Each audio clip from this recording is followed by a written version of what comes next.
നമസ്കാരം.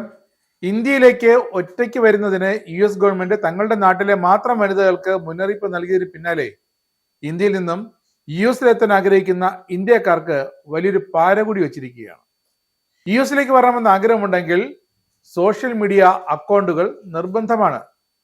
അവ ഉണ്ടായിരുന്നാൽ മാത്രം പോരാ, അത് കഴിഞ്ഞ 5 വർഷത്തിനിടെ അതിനുള്ളിൽ എന്തെങ്കിലുമൊക്കെ US വിരുദ്ധത കുത്തിക്കുറിച്ചിട്ടുണ്ടോ എന്നുകൂടി ഒന്ന് പരിശോധിച്ചിട്ട് വേണം എംബസിയിൽ അങ്ങോട്ട് പോകാൻ.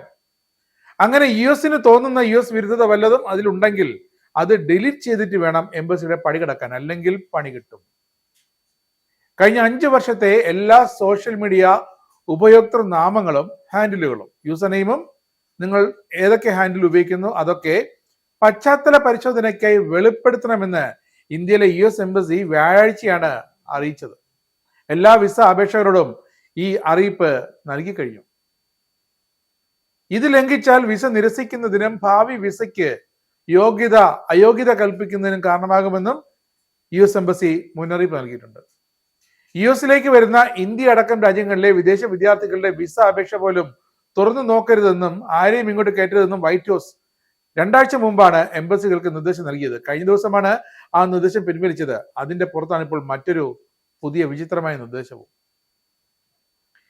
FM അല്ലെങ്കിൽ J നോൺ ഇമിഗ്രന്റ് വിസയ്ക്ക് അപേക്ഷിക്കുന്ന എല്ലാ വ്യക്തികളും അവരുടെ എല്ലാ സോഷ്യൽ മീഡിയ അക്കൗണ്ടിലെയും സ്വകാര്യത ക്രമീകരണങ്ങൾ പൊതുജനങ്ങൾക്കായി ക്രമീകരിക്കാൻ അഭ്യർത്ഥിക്കുന്നതെന്നാണ് പറയുന്നത്. അതായത് എല്ലാം ഓപ്പൺ ആക്കി ഇടണം. എന്നാൽ മാത്രമേ US എംബസിയുടെ അൽഗോരിതങ്ങൾക്ക് അവ പരിശോധിക്കാൻ സാധിക്കുകയുള്ളൂ. ഇത് US നിയമപ്രകാരം അവരുടെ ഐഡന്റിറ്റിയും യുണൈറ്റഡ് സ്റ്റേറ്റ്സിലേക്കുള്ള പ്രവേശനവും ഉറപ്പാക്കുന്നതിനാവശ്യമായ പരിശോധനകൾ സുഗമമാക്കുമെന്നാണ് ഇന്ത്യയിലെ US എംബസി എക്സിൽ പോസ്റ്റ് ചെയ്തത്. US-ലേക്കുള്ള വിസ അപേക്ഷകർ കഴിഞ്ഞ 5 വർഷമായി അവരുപയോഗിച്ച എല്ലാ സോഷ്യൽ മീഡിയ ഉപഭോക്തൃനാമങ്ങളോ പ്ലാറ്റ്ഫോമിലെ ഹാൻഡിലുകളോ DS-160 വിസ അപേക്ഷാ ഫോമിൽ രേഖപ്പെടുത്തണം. പട്ടിക പ്രകാരം എഴുതി വെക്കണം.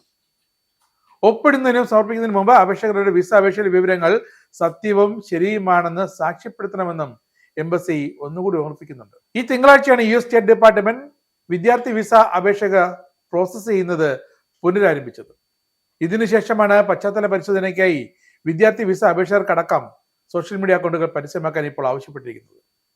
സോഷ്യൽ മീഡിയ വിവരങ്ങൾ ഈ പട്ടികയിൽ എഴുതി ചേർക്കുന്നത് ഒഴിവാക്കുന്നത് അവർക്ക് വിസ നിഷേധിക്കുന്നതിനും ഭാവിയിലെ വിസകൾക്ക് യോഗ്യതയില്ലായ്മയ്ക്കും ഇടവരുത്തുമെന്ന മുന്നറിയിപ്പുമുണ്ട്.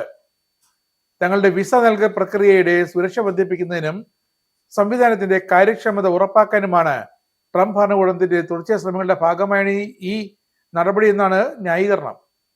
എന്തായാലും വലിയൊരു പാരയാണ് ഇന്ത്യയിൽ നിന്നും US വിസ തേടി എംബസികളിലെത്തുന്ന അപേക്ഷകരെ കാത്തിരിക്കുന്നത്.